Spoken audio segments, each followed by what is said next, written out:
মাশাল্লাহ। এই যে হাতি, যেমন এই ছেলে নিয়ে বেড়াচ্ছে, একটু আর মালিকে কয়নি যে তুই ট্যাক্স তুলে বা চান্দা তুলে খাস।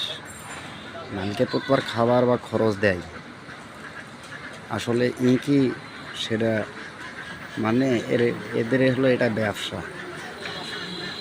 এদেরকে যে কিষাণ বানাইছে, একে ব্যবসা। এই রাস্তাঘাটে গেলে গাড়ি ঘোড়া বা বাজার বাড়ি দোকান পাড়ে থেকে টাকা তোলার মতো।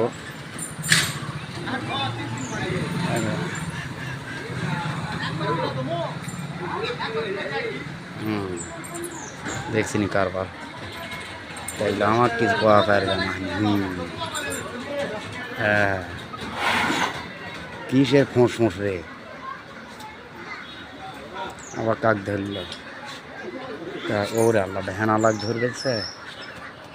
ও না, ভ্যান কাক ধরে